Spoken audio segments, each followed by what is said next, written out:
अब काबीना में इजाफा, इस पर तनकीद भी की जा रही है और इसकी हिमायत भी की जा रही है कि नीड ऑफ द डे है परफॉर्मेंस के लिए।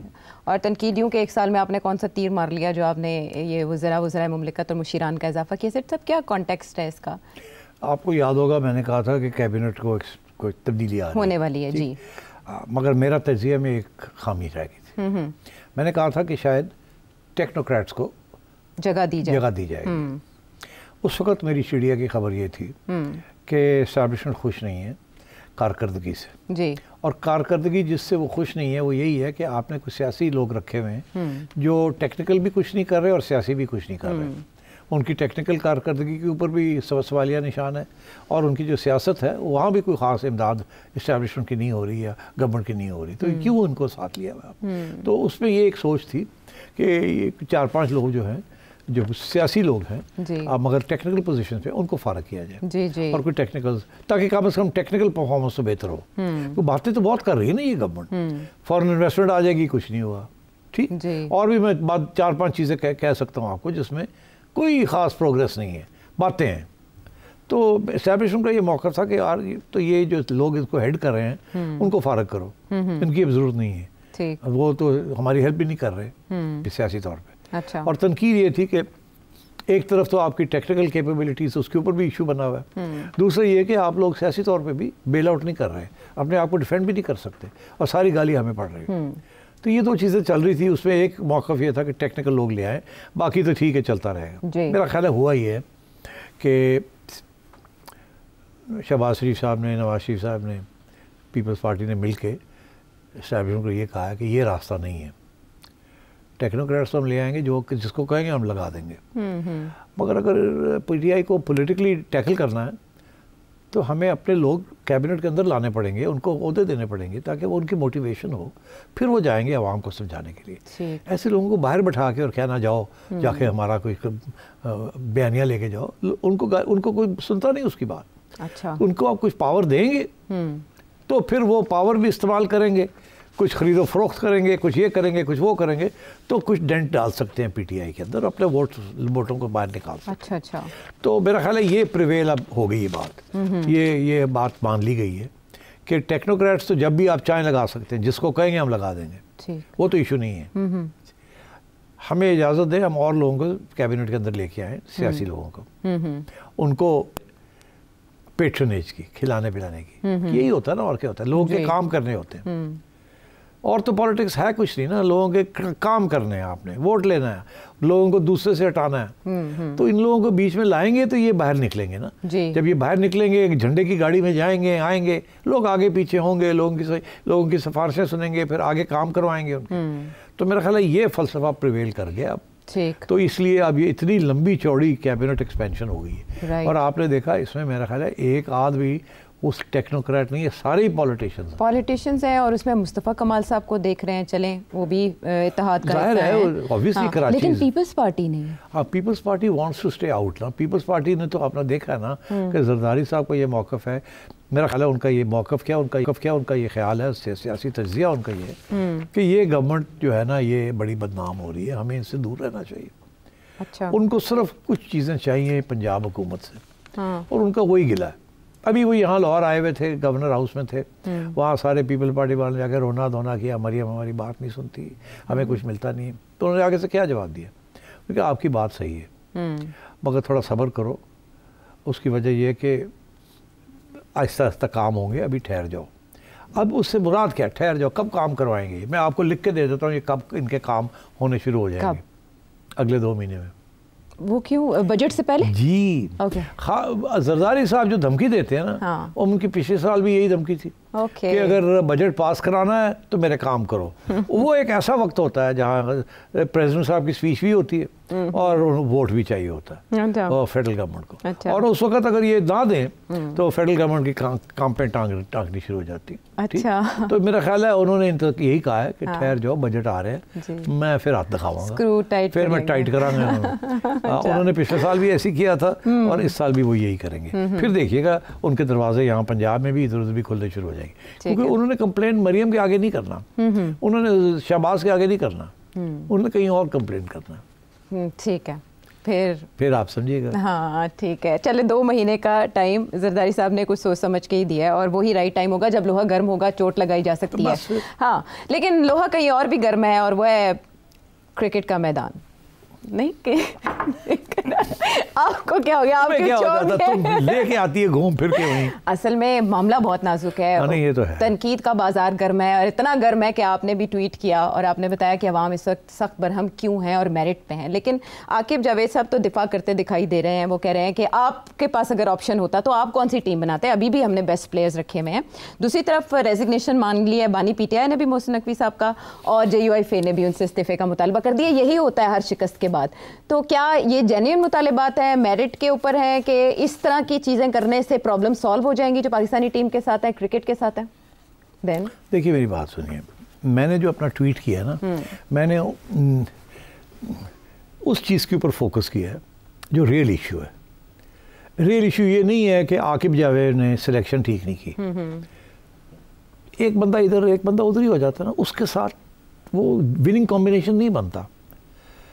तो यही आप कह सकते हैं ना कि सिलेक्शन में एक स्पिनर और ऐड कर देते, ये कह सकते हैं ना कि जनाब उसको ना रखते बैटर को, उसको बैट्समैन रख लेते। इससे ज़्यादा आप क्या कर सकते हैं? मैं नहीं समझता कि these are the real issues. अच्छा, इश्यूज़ ये हैं कि पिछले 5 साल में हमारी जो डोमेस्टिक क्रिकेट का स्ट्रक्चर है, जो एक तालाब था जिसके अंदर मछलियाँ उगती थी, बनती थी, खाती थी, परवरिश पाती थी, बड़ी होती थी, वो तालाब ही छोटा सा रह गया, जोहड़ बन गया।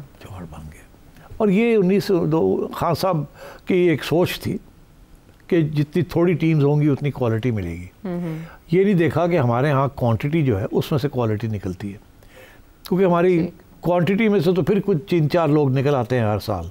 अगर क्वांटिटी थोड़ी होगी तो वैसी ट्रेनिंग नहीं है, वैसी फैसिलिटीज़ नहीं है, वैसे ही काफ़ी केओस है, तो फिर क्या निकलेगा वहाँ से? तो उन्होंने इसलिए वो ऑस्ट्रेलिया वाला सिस्टम मॉडल वो रेप्लिकेट करने की कोशिश की। वहाँ 32 मिलियन की पॉपुलेशन है, और पढ़े लिखे लोग हैं, और बड़ी सब्सिडीज़ मिलती हैं, और बड़ी फोकस किस्म की ट्रेनिंग होती है सब। न्यूजीलैंड में भी ऐसी है, इंग्लैंड में भी ऐसी है, साउथ अफ्रीका में भी ऐसी है। इंडिया पाकिस्तान में गेम इज़ डिफरेंट। इतना बड़ा तालाब है, उसमें से लोग निकलते हैं, कुछ सबका ख्याल नहीं किया जा सकता, मगर इतना वो है बड़ा कि कुछ ना कुछ निकल आता है उसमें से। उसी को हम फिर आगे लेके चलते हैं, और ये कामयाब रहा है ये सिस्टम। अब हुआ ये कि 4 साल से 5 साल से ये सिस्टम डिसरप्ट हो गया है, और उसके साथ बड़ा नुकसान हो गया है। और ये अब जो सारा कुछ हो रहा है, ये रातों रात ठीक नहीं होगा, मगर पहले एहसास तो होना चाहिए कि इसको ठीक कैसे करना है। मुझे एक बंदा कह रहा था, जब मैंने लिखा तो एक बंदे ने कहा, ये क्या हुई बात, अगर बैट्समैन ही जो है उसको बैटिंग नहीं करनी आती तो फिर बैट्समैन नहीं होना चाहिए ना, कोई और होना चाहिए।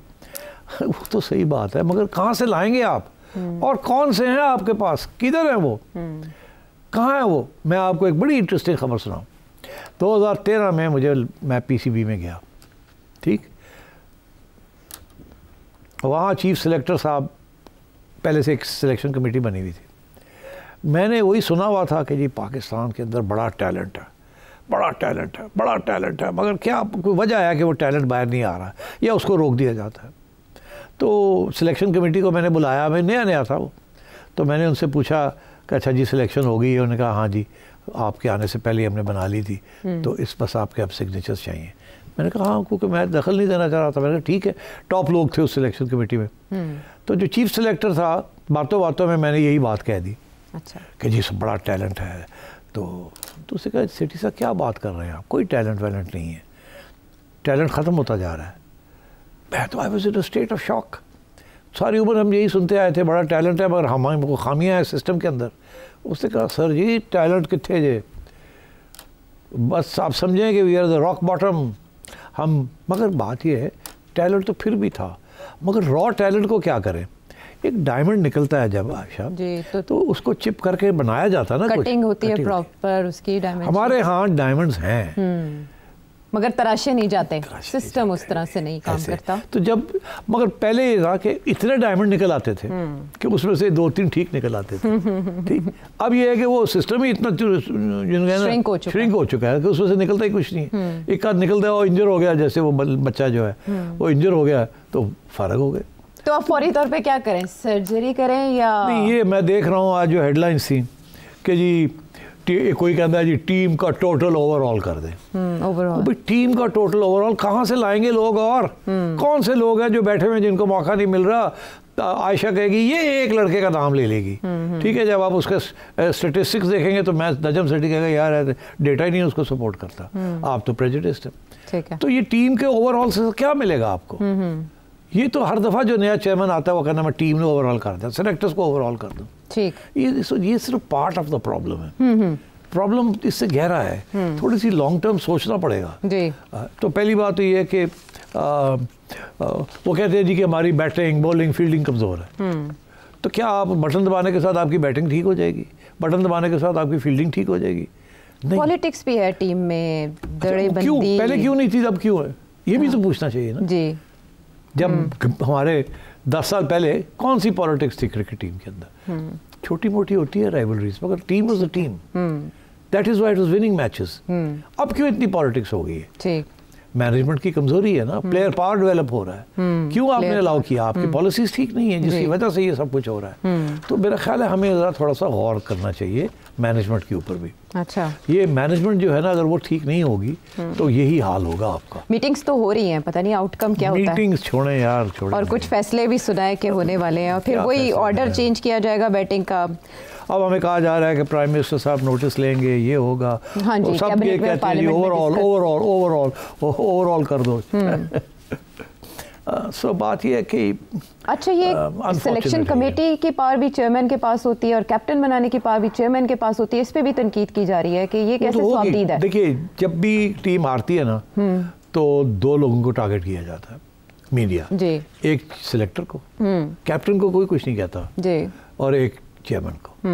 अब चेयरमैन जो है वो सिलेक्टर्स वो अपॉइंट करता है, मगर टीम सिलेक्टर्स बनाते हैं, चेयरमैन नहीं बनाता। चेयरमैन दाखिल एक दफ़ा उसने कह दिया ना कि Ayesha you are head of the selectors, और ये 2 सिलेक्टर्स हैं, ये मैंने सिलेक्ट किए। उसके बाद then you make the team, फिर आपकी जिम्मेदारी बन जाती है। मेरी जिम्मेदारी एज चेयरमैन नहीं रहती, मेरी जिम्मेदारी मैंने आप लोगों को लगाया। कल को कोई गड़बड़ होती है तो मैं समझता हूँ आपने सही सिलेक्शन नहीं की, जब वो करते हैं तो आप उस वक्त इशू ले, नहीं तो फिर जब वो गलत होता तो आप सैक कर दें उनको, दूसरी टीम बना लें।